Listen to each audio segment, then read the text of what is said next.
Mwaramutse neza nanone shuti banywanyi b'ibiganiro byacu hamwerereye hose hirya no hino ku isi. Turabaramukije abatwumviriza muherereye mu mpande zigiye zitandukanye, abatwumviriza bari mu gihugu cacu ciza c'u Burundi, abatwumviriza bari mu karere k'ibiyaga binini ndetse no hirya no hino ku isi. Turabaye ikaze mu makuru azindutse muri kano gatondo ko kuri wa gatatu kw'igenekerezo ya kabiri ukwezi no kw'icumi umwaka wa 2024. Turabaye ikaze mwese mu makuru azindutse aravugwa, aho tugiye kurabira hamwe ndetse no kumviriza idonido ry'amakuru akomeye cyane akomeje kugenda aravugwa. Twibanda kubigendanye n'umutekano, politike, diplomasi ndetse n'ibindi bigiye bitandukanye, ariko tugaruka kubiko biravugwa mu gihugu cacu ciza c'u Burundi ndetse no mu karere k'ibiyaga binini no hirya no hino ku isi.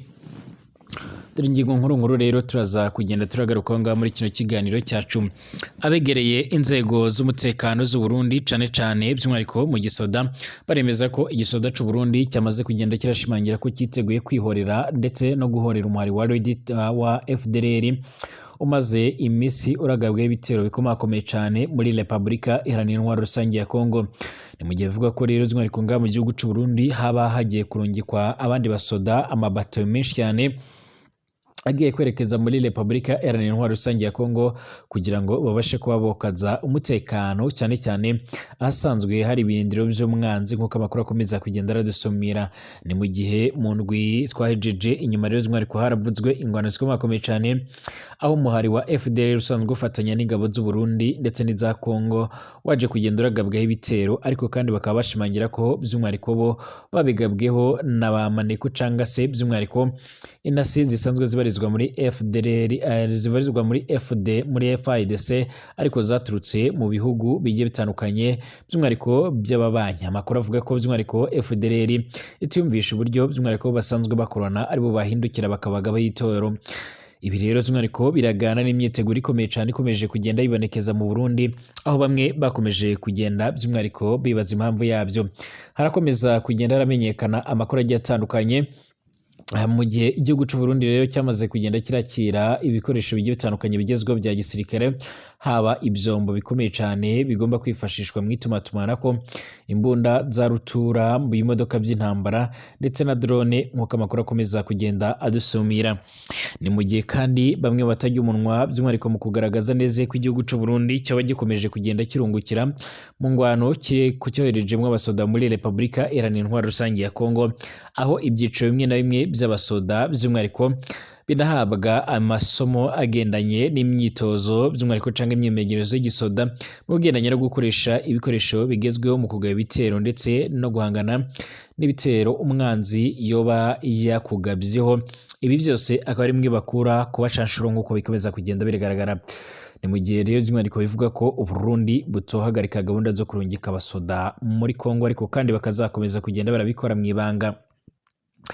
Harakomeje kugenda hibazwa by'umwihariko hagati ya General Neva ndetse na General Aloys yarongoye uruganda rwa Sosomo nga mu gihugu c'u Burundi rusanzwe ruratunganya ibigendanye n'isukari uwoba ategeka undi cyangwa se uwo bategeka, nk'uko bikomeza kugenda biragaragara. Ni mu gihe General Major Evariste Ndayishimiye aherutse kwiyamiriza avuga ko ari akamaramaza kubona ikiro by'umwihariko kirava ku bihumbi by'umwihariko 3,200 cy'isukari by'umwihariko kikaba cyararungitswe cyangwa se cyaragiye kagezwa by'umwihariko ku bihumbi bishika ku 8 nk'uko amakuru akomeza kugenda aradusomira. Amakuru yihuta adafite ivumbi rero by'umwihariko avuga ko General Major Evariste Ndayishimiye yaje kugenda arasimangira ndetse anagaragaza neza ko by'umwihariko ariko yamagana ibyo bikorwa bigiye bitandukanye by'umwihariko bigendanye no kuduza isukari kuri icyo giciro cyose. Turagaruka kandi ku yandi makuru akomeje kugenda aravugwa no hirya no hino ku isi. Ibimenyesha makuru bigiye bitandukanye byakomeje kugenda biragaruka ku makuru akomeye cyane. Guhera mu mugoroba w'ejo haheze nibwo by'umwihariko byavuzwe ko i Tel Aviv mu gihugu ca Israel haje kugenda harotswa umuriro w'ibibombe bikomakomeye cyane. Ibibombe byagiye biraturuka muri Irani mu nyuma y'iko Irani yasaga nawe yihoreye. Ibimenyesha makuru bigiye bitandukanye ndetse na televiziyo y'igihugu ya Irani nayo ubwayo yemeje ko yaje kugaba ibitero bikomakomeye cyane, misile nyinshi cyane zirasigwa mu ntera kure, bikavuga ko zaje kugenda by'umwihariko ziribasira iki gisagara ca Tel Aviv mu gihugu ca Israeli. Ni nako kandi igisoda cya Israeli ku munsi w'ejo aribwo cyari cyatanguye kugaba ibitero byo ku butaka muri Libani, aho Iran yavuze ko by'umwihariko igabye ibyo bitero mu rwego rwo kugira ngo ihorere bamwe mu barongozi b'umuhari wa Hamas ukorera muri Palestine mu ntara ya Gaza, ndetse n'abandi basirikare bakuru basanzwe bafise ubuyobozi bukomeye cyane muri Hezbollah isanzwe irakorera mu gihugu ca Libani nk'uko biko biratangazwa. Amakuru kandi adafise ivumbi avuga ko by'umwihariko mu kugaba bino bitero baje kugenda baranatanga gasopo, bavuga ko Israeli niyibeshya ikagerageza ibyo kwihorera nayo izongera ikagabwaho ibitero bikomakomeye cyane. N'andi makuru rero yose akomeje kugenda aravugwa muri kano gatondo tugiye kuyarabira hamwe. Ndabaramukije mwese abatwumviriza muherereye mu bice bigiye bitandukanye, mwese turabahaye ikaze ngaha kuri Burundi News TV, mboresha kure imwe rudende ibandanya kubashikiriza amakuru akomeye cyane, amakuru yihuta adafise vumbi agaruka ku bigendanye n'umutekano, politike, diplomasi ndetse n'ibindi bigiye bitandukanye. Abatwumviriza mwese muherereye mu bice bigiye bitandukanye, abatwumviriza bari mu gihugu cacu ciza c'u Burundi mu ntara zigiye zitandukanye mu makomine agiye atandukanye, turabahaye ikaze tunabaramutsa twifuriza ko uku kwezi kw'icumi kuzobahira, kuzabagendekera neza kandi by'umwihariko Uwiteka azobahezagire. Abatwumviriza kandi muri mu bindi bice bigiye bitandukanye mu karere k'ibiyaga binini, ku mugabane w'Uburaya, Aziya, Australia, Amerika ndetse n'ahandi hose, mwese turabahaye ikaze. Niba ari ubwa mbere ushyize ngaha rero kuri ino mbonesha kure ya channel yanyu ya Burundi News TV, bisonda kwanditse sabone kugira ngo ushobora amakuru n'ibiganiro byacu, turabana natwe gatanu kuri gatanu, ukirakurikira amakuru agezweho akomeza kugenda aravugwa. Turabahaye ikaze mwese rero, reka amakuru n'ibiganiro byacu by'umwihariko tubitangurire ngaha muri kino gihugu cacu ciza c'u Burundi. Mu nyuma y'uko rero by'umwihariko igihugu c'u Burundi by'umwihariko gisanzwe kirakorana ku buryo bukomakomeye cyane, by'umwihariko n'igisoda ca Repubulika Iharanira Intwaro Rusange ya Kongo, amakuru yihuta adafise ivumbi akomeza kugenda aradusumira, akaba akomeza kugenda agaragaza ndetse anerekana neza yuko by'umwihariko mu nyuma y'uko habaye ibisasu biremereye cyane ndetse n'ibibombe byaje kugenda n'ibitero byakomeye byaje kugenda biraraswa by'umwihariko ku gisoda canga se by'umwihariko kuri bano basoda ba FDL basanzwe barakorana n'ingabo z'u Burundi by'umwihariko ndetse n'iza Repubulika Iharanira Intwaro Rusange ya Kongo, ariko kandi mu gutanga ibisobanuro by'umwihariko ku bariko barabagaba ibyo bitero bakavuga ko ari igisoda c'u Rwanda nk'uko byatangajwe n'abo ku ruhande rwa FDLR. Ingabo z'u Burundi biravuga ko zigiye gutanguza ibitero karundura, ibitero byo kwihorera ndetse no guhorera FDLR, ariko kandi ntihavuzwe niba ari ibitero bishobora kugabwa ku gihugu c'ububanyi c'u Rwanda cyangwa se ari ibindi bishobora kugabwa kuri Red Tabara muri Repubulika Iharanira Intwaro Rusange ya Kongo. Biravuga ko hari zimwe muri batayo ziriko zirategurwa kugira ngo zirungikwe muri Repubulika Iharanira Intwaro Rusange ya Kongo, zisanga izindi 17 zisanzwe zirahabarizwa, zisanzwe zirafatanya n'izindi coalition mu guhangana n'umuhari wa M23 ndetse na Red Tabara. Ibi kandi biravugwa mu gihe bivuga ko igisirikare c'u Burundi cyamaze kugenda kirakira ibikoresho bikomakomeye cyane bigezweho, ibikoresho bigomba kwifashishwa by'umwihariko mu buryo bukomakomeye cyane nk'uko amakuru akomeza kugenda aradusumira. Hari bamwe rero batarya umunwa ndetse by'umwihariko badatinya kugaragaza ndetse no kwerekana ko batewe impungenge ni bimwe na bimwe mu bintu bikomeje kugenda biragaragara, ndetse by'umwihariko bakaba ariko batangaza ndetse banagaragaza neza yuko ari akamaramaza kubona ibintu bikomeje kugenda biraba.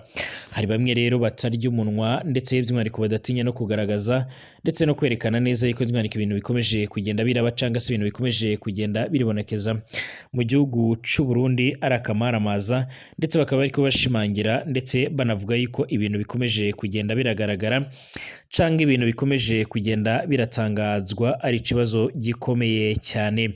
Amakuru kandi yihuta adafise ivumbi akomeza kugenda aradushikira cyangwa se aradusumira muri uno mwanya mwanya akaba akomeza kugenda agaragaza ndetse anerekana neza yuko by'umwihariko ibintu bikomeje kugenda birategurirwa mu gihugu cy'u Burundi bishobora kuzokwegera abarundi ibihe bidasanzwe. Ni mu gihe bivuga ko Red Tabara ikomeje kugenda iragenzura gatanu ku kandi ibigendanye n'igisoda ndetse bini muri gisoda n'imite ndetse n'ibiriko birategurwa byose ku gisoda cy'u Burundi, mu gihe bavuga ko by'umwihariko bakomeje kugenda baragabwaho ibitero by'umwihariko mu gihugu ca Repubulika Iharanira Intwaro Rusange ya Kongo. Amakuru kandi yihuta komeza kugenda haradusumira aradushikira aravuga ko zimwe mu ntwaro zikomakomeye cyane zamaze kugenda zirahabwa izo batayo z'umwihariko zitatangajwe umubare zigomba kwerekeza muri Repubulika Iharanira Intwaro Rusange ya Kongo. Amakuru kandi yihuta aravuga ko by'umwihariko icyakora ari ibikorwa bitari ko byumvikanwaho na bamwe mu basoda mu gihugu cy'u Burundi, aho by'umwihariko nka General Prime Niyongabo akomeza kugenda arashyigikira bino bikorwa mu nyuma y'iko bivuga ko iyo babifisemo akaryo, ariko kandi umushikiranganje wa mbere nga mu gihugu cacu cy'u Burundi General Gervais Ndirakobuca bataziranda kugarika ibingiye bakaba ariko arakomeje kugenda abitera utwatsi. Turaza gukomeza kugenda by'umwihariko tubatohoreza n'ayandi makuru akomeye cyane agendanye n'umubare w'abasoda bagomba kurungikwa muri Kongo ndetse by'umwihariko bazohingukira cyangwa se aho bazatangura kugenda barakorera. Abantu bakomeje kugenda baribaza by'umwihariko bati hagati ya General Neva ndetse na General Aloyizi ninde abasha kuba yotegeka ngaha muri kino gihugu cacu cy'u Burundi. Ni mu nyuma by'umwihariko y'ibikorwa bigiye bitandukanye bikomeje kugenda biragaragara canga bikomeje kugenda biribonekeza mu nyuma by'umwihariko yiberutse gutangazwa by'umwihariko na President General Neva ubwo yiyamirizaga kubigendanye no kuduza isukari ngaha muri kino gihugu cacu cy'u Burundi, nk'uko amakuru akomeza kugenda aradusumira. Ni ibintu abanyagihugu benshi rero by'umwihariko baje kugenda bamaganira kure bavuga ko ibyaje kugenda birakorwa n'uru ruganda rwa Sosumo rusanzwe ruratunganya isukari mu gihugu cy'u Burundi ari ibintu biteye amakenga ndetse binateye by'umwihariko inkeke, mu gihe isukari ikomeje kugenda by'umwihariko iragira ku giciro kitigeze kibaho. Mu nyuma y'iko rero ivuye ku bihumbi 3 ndetse n'amajana 2 y'amarundi, ubu tuvugana yamaze kugenda irashigwa ku giciro by'umwihariko kingana n'amahera ashika ku bihumbi 8 by'amarundi. Ibyatumye abanyagihugu bose bashimangira ku isukari igiye kuzajya irabonwa n'umugabo ndetse agasiba undi, nk'uko amakuru akomeza kugenda aradusumira. Amakuru kandi yihuta akomeza kugenda aradushikira by'umwihariko muri uno mwanya aravuga ko hashobora kuzibonekeza amatati hagati by'umwihariko y'uru ruganda ndetse n'abarurongoye ndetse n'abayobozi bakuru b'igihugu cy'u Burundi harimo General Neva, mu gihe bivuga ko uru ruganda rwabaha by'umwihariko ari urwa Gervais Ndirakobuca, abandi bakavuga ko ari uruganda rwa leta, ariko abandi bakaba bakomeza kugenda bavuga ko bitumvikana uburyo noneho uru ruganda rwojya kuzamura ibiciro rutabajije abayobozi bakuru b'igihugu muri rusange. Umuyobozi mukuru wa Sosumo General Major Aloyizi Ndayikengurukiye araherutse gutangaza igiciro gishasha cy'isukari, aho ikiro cyavuye ku mahera ashika ku 3,300 y'amarundi gishigwa ku mahera ashika ku 8,000 y'amarundi. Aloyizi Ndayikengurukiye yarasiguye ko rero bifuje kuduza ku rugero isukari iva hanze igeze ko. Yanavuze ko kandi abanyagihugu bato by'umwihariko batanywa isukari kuko rero idakoreshwa n'abanyabisagara, usanga by'umwihariko bakoresha ikiro kimwe by'umwihariko mu ndwi. Kubwiwe rero by'umwihariko aho ashika ku 8,000 y'amarundi ku ndwi ni make cyane. Yarasabye abanywa inzoga rero kugabanya bakagura isukari y'umuryango. Kuva ku igenekerezo ya 19 ukwezi kw'icenda umwaka 2024, umukuru w'igihugu General Major Evariste Ndayishimiye nawe by'umwihariko yavuze ko yarakaye rwose yagiriza abatwara Sosumo ko rero bakorera by'umwihariko inda zabo gusa mu kuduza igiciro cy'isukari. Evariste Ndayishimiye kandi yaranavuze ko abategetsi ba Sosumo babeshe ngo umufuko rero w'isukari yo mu Buganda ugugwa ashika ku 400 y'amarundi, kandi by'umwihariko ikiro cawo ari kandi igiciro cyawo ari 243 y'amarundi. Amajambo yabavuze ko by'umwihariko yari akomeye cyane ku buryo rero abarundi bagize icyizere ko hari ikigiye guhinduka. Abandi bo by'umwihariko bari twengeye ngo turamenyereye amajambo yiwe by'umwihariko yo kuryoshya abarundi. Hari indwi rero hafi indwi ibiri rero ziraheze Generali Majoro Aloyizi Ndayikengurukiye by'umwihariko avuze amajambo akomeye cyane, Evariste Ndayishimiye yavuze amajambo akomeye cyane kuri Generali Majoro Ndayikengurukiye. Nta nico rero yavuze ko ibyo kugabanya igiciro cy'isukari byo byahereye aho ngaho byavugiwe. Sosumo rero ni ishirahamwe rya leta ritwarwa mu bushikiranganje bw'ubudandaji. Umushikiranganji Maria Chantal ntaco yabivuze ko umushikiranganji wa mbere by'umwihariko Liyetona General Gervais Ndirakobuca arinumiye, none General Majoro Evariste Ndayishimiye ndetse na General Majoro Ndayikengurukiye none ninde ategeka ubundi cange ni agakino bariko barahenda abanyagihugu muri rusange. Hari bamwe rero bakomeza kugenda bagaragaza ko by'umwihariko uru ruganda rugoba rutakiri urwa leta ahubwo rwoba rwaramaze kugenda rurashikana mu maboko ya Generali ya Gervais Ndirakobuca bataziranda kugarika nk'uko amakuru akomeza kugenda aradusumira. Abandi bakaba ariko baratangaza ndetse banagaragaza neza yuko by'umwihariko ibintu bikomeje kugenda birebonekeza ngaha mu gihugu cy'u Burundi ari ibintu biteye ubwoba cyane. Twerekeze mu burasirazuba bwo hagati hakomeje kugenda haravugwa amakuru akomeye cyane. Guhera ku munsi w'ejo mw'ijoro by'umwihariko mu masaha y'ijoro hakomeje kugenda haravugwa ibitero bikomeye cyane, ibitero by'ubugome byaje kugenda biribasira igihugu cya Isiraheli mu masaha y'igitondo. Hari ku munsi w'ejo ubwo ni kwigenekerezo rya mbere ukwezi kw'icumi nibwo igisoda cya Isiraheli cyari cyatangaje ko by'umwihariko cyatanguje ibitero byo ku butaka mu gihugu cya Libani aho bagiye gusenya Hezbollah yose nk'uko byamaga biratangazwa. Ibimenyesha makuru bigiye bitandukanye rero by'umwihariko ku masaha y'umugoroba byose byagarukaga ku buduha bukomeje kugenda biribonekeza by'umwihariko muri icyo gihugu cya Isiraheli, aho by'umwihariko mu mujyi wa Tel Aviv ariho by'umwihariko hari ibintu byari byakomeye, aho ibitero bikomakomeye cyane byari biriko birumvikanira, ndetse by'umwihariko amakuru yihuta adafite ivumbi akaba yarakomezaga kugenda arashimangira ndetse aranagaragaza neza yuko by'umwihariko hakomeje kugenda harumvikana bya bikorwa bigiye bitandukanye bigendanye by'umwihariko no gupfubya ibyo bisasu nk'uko amakuru akomeza kugenda aradusumira.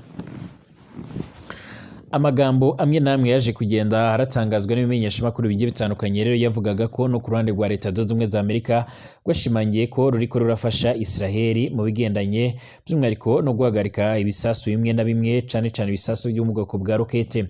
Hari rokete rero zigezweho muri no misi ziriko zifashishwa n'ibihugu bigiye bitandukanye, aho bategura rokete bakayohereza ahantu ikagenda igashika aho ngaho bayipimiye kuyirajya. Bivuga ko rero ibigo bimwe na bimwe byaba bikorera ubutasi ndetse n'ibigo bya gisirikare i Tel Aviv aribyo byari byibasiwe. Icakora ntiharamenyekana neza umubare canga se ababa baguye muri ibyo bitero nk'uko amakuru akomeza kugenda aradusumira, ariko ubuduha bwa buriko buravuga ari bwinshi cyane nk'uko amakuru akomeza kugenda aradusumira. Hari bamwe batajya umunwa bakagaragaza ko by'umwihariko aka Benjamin Netanyahu kaba kashobotse. Mu minsi iheze umushikiranganje wa mbere wa Isiraheli bwana Benjamin Netanyahu nibwo yamara avuga ko by'umwihariko igisoda cya Irani n'ikibesha kikihorera cyangwa se kikagaba ibitero muri Isiraheli kizahura n'ibibazo bikomakomeye cyane. Ibingibi nibyo Irani yakoze rero, ikaba Irani y'ubwabo ikaba yaje kugenda iratangaza ko yabikoze mu rwego kugira ngo yihorere by'umwihariko mu nyuma y'uko hari bamwe mu banywanyi babo bakomeje kugenda baricwa, ndetse hari zimwe mu ndongozi za Hezbollah by'umwihariko ndetse n'indongozi za Hamas muri Palestine zimaze iminsi ziricwa, ndetse by'umwihariko ni mu gihe hari izindi ndongozi zibarizwa muri Yemen ndetse na Syria. Ahantu hose Israel kugenda iragaba ibitero. Mu makuru yaje kugenda aranyuzwa kuri imwe mu mateleviziyo yo muri Irani yaje kugenda atangaza ko baje kugenda barohereza imvura y'ibibombe bya rokete muri Tel Aviv, ndetse banagaragaza ndetse banatanga gasopo kuri icyo gihugu cya Isiraheli bavuga ko nikibasha kongera kugaba ibitero mu bice bimwe na bimwe muri icyo gihugu ndetse n'ahandi kizongera nacyo kikagabwaho ibitero. Ni mu gihe byasaga naho byatuje igihugu cya Isiraheli kikavuga ko ibintu byose ari amena ndetse gifise ijambo rya nyuma ku bihugu bimwe na bimwe, ariko bivuga ko ibihugu bigiye bitandukanye cane cane ibyiganjemo ibitegekwa n'abisilamu aribyo bikomeje kugenda by'umwihariko birahura by'umwihariko ndetse biranategura akazi gakomeye cyane bigendanye no kwihemura. Ni mu gihe kandi Israeli yari yaje kwinjira by'umwihariko mu butaka bwa Libani, mu gihe ivuga ko irajwe inshinga no gusenya ndetse no gusasira imiyoboro ikomeye cyane ndetse n'imiyoboro yaracukuwe ngo izahingukire mu gihugu cya Israeli. Amwe mu mafoto cyangwa amasanamu ariko arahanwahanwa ku mbuga ngurukanabumenyi arerekana ndetse akanumvikanisha amasaundi ya za misile ziriko ziravuga ziraturikira muri kino gihugu cane cane nga muri Tel Aviv. Ni nako kandi igisoda ca Israeli cyaje kugenda kiratangaza ndetse kiranavuga ko by'umwihariko cyamaze kugenda kirategwa ibibombe biremereye cyane. Hari bamwe by'umwihariko baravuga ko ibitegire by'abantu bariko barapfa cyane muri Israeli kandi abanyagihugu bayo barahangayitse ndetse bakomeje kugenda baragira ubwoba bwinshi cyane mu nyuma y'uko ibi bitero bwabyo bishobora gukomeza kugira ingaruka ku banyagihugu b'icyo gihugu. Hari bamwe batajya umunwa bakagaragaza neza yuko by'umwihariko bikomeje kugenda biribonekeza ndetse n'ibikomeje kugenda biragaragara byose ari akamaramaza, ndetse bakaba bariko barasaba inzego zijejwe umutekano muri Israeli gukomeza gukingira umutekano w'abanyagihugu. Uvugira igisoda cya Israeli by'umwihariko yaje kugenda ashimangira ko bariko barakora ibishoboka byose kugira ngo babashe kubaboshyira ku iherezo ibigendanye n'ibyo bitero, ndetse banavuga ko bazakomeza kugenda by'umwihariko barafasha abanyagihugu bose. Ni mu gihe basabye abanyagihugu bose kujya hatekanye ndetse by'umwihariko bakaguma mu nzu mu gihe bashobora gukomeza kongera kubwirwa n'amabwiriza mashyashya. Natwe turi hano kugira ngo tukomeze kugenda tubarondera andi makuru akomeje kugenda aravugwa by'umwihariko. Ndabashimiye mwese nshuti banywanyi b'ibiganiro byacu batwumviriza muherereye mu bice bigiye bitandukanye, mukomeze kugira ibihe byiza, dusubira mu masaha ari imbere.